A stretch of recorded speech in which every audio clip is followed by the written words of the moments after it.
इंसान के दिल और दिमाग में अगर काम के प्रति जुनून हो और कुछ बनने की ख्वाहिश हो तो वो क्या नहीं कर सकता। उसके लिए यह कोई मायने नहीं रहता कि वो गांव से है या शहर से। आपके मुजफ्फरनगर के एक छोटे से बुलाना गांव के होने के बावजूद भी अपनी लगन और मेहनत से हिंदी सिनेमा में अपनी एक छाप छोड़ी हुई है। एक आम इंसान का बॉलीवुड में काम करना और उसे अपने आप को बहुत कम समय में एक अच्छे एक्टर के रूप में बॉलीवुड की दुनिया में साबित करना दोनों बहुत बड़ी बात है। अगर एक आम इंसान बॉलीवुड उद्योग का सफल अभिनेता बन भी गया तो सोचिए कि यहाँ तक पहुँचने के लिए उसको कितनी मेहनत करनी पड़ी होगी। नवाजुद्दीन सिद्दीकी का जन्म 19 मई 1974 को मुजफ्फरनगर के एक छोटे से गाँव में हुआ था। वो अपने 9 भाई बहनों, 7 भाई और 2 बहनों में से सबसे बड़े थे और किसान परिवार से थे। उनका बचपन मुजफ्फरनगर की गलियों में गुजरा था और यहीं से ही उन्होंने अपनी बुनियादी शिक्षा प्राप्त की। फिर आगे की पढ़ाई के लिए वह हरिद्वार गए और वह से नवाजुद्दीन सिद्दीकी ने गुरुकुल कानगरी विश्वविद्यालय से बैचलर ऑफ साइंस में केमिस्ट्री की डिग्री प्राप्त की। अपनी स्टडी पूरी करने के बाद वो छोटी मोटी नौकरी करने लगे, लेकिन नौकरी में मन न लगने की वजह से वह कुछ ही समय में दिल्ली आ गए। नवाजुद्दीन सिद्दीकी का दिल्ली आने का मकसद केवल एक्टर बनने का था और उन्होंने साक्षी थिएटर ग्रुप को ज्वाइन किया और वहीं से एक्टिंग सीखने लगे। इसी थिएटर में नवाजुद्दीन की मुलाकात मनोज बाजपेयी और सौरभ शुक्ला से हुई।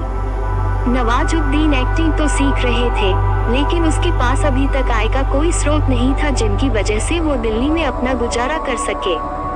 इसलिए संघर्ष के दिन में वो नोएडा दिल्ली में टॉयज बनाती एक फैक्ट्री में सिक्योरिटी गार्ड की जॉब करने लगे और शाम को फिर साक्षी थिएटर में एक्टिंग सीखने आते थे। कुछ समय बाद नवाजुद्दीन सिद्दीकी ने national school of drama (NSD) को ज्वाइन किया और 1996 में यहाँ से पास आउट होने के बाद वह एक्टर बनने के लिए सन 2000 में मुंबई आ गए।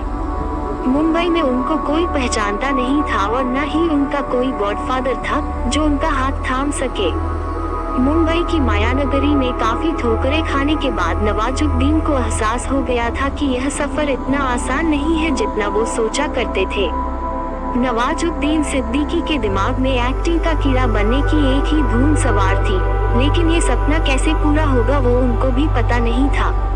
उन्होंने इसके लिए हार नहीं मानी और जहाँ भी फिल्म्स के लिए इंटरव्यू होते थे वह सिद्दीकी पहुँच जाते थे, लेकिन हर बार उनको रद्द कर दिया जाता था। नवाजुद्दीन सिद्दीकी बार बार के रद्द से थक चुके थे और वह अब गाँव भी नहीं जा सकते थे, क्योंकि वापस गाँव चले जाते तो गाँव वालों के ताने भी सुनने पड़ते। कुछ समय बाद नवाजुद्दीन को कुछ एक टेलीविजन सीरियल्स में काम करने का मौका मिला, लेकिन यहाँ पर उनका रोल छोटा रहता था, जिसकी वजह से वो अपने आप को प्रूव नहीं कर पाते थे।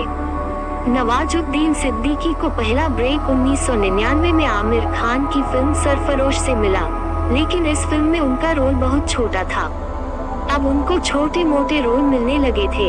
उनको खुद पर यकीन था कि आज नहीं तो कल या परसों वह एक दिन बॉलीवुड के सुपरस्टार जरूर बनेंगे। कहते हैं कि कोशिश करने वालों की कभी हार नहीं होती। अगर आप कोशिश करोगे तो आपको सफलता अवश्य मिलेगी। सन 2010 नवाजुद्दीन सिद्दीकी के लिए बेस्ट टर्निंग पॉइंट रहा। उनको 2010 में पीपली लाइव फिल्म के लिए पत्रकार के रोल में सेलेक्ट किया गया, जो उनके लिए बहुत बड़ी बात थी, क्योंकि अब लोग उनको पहचानने लगे थे।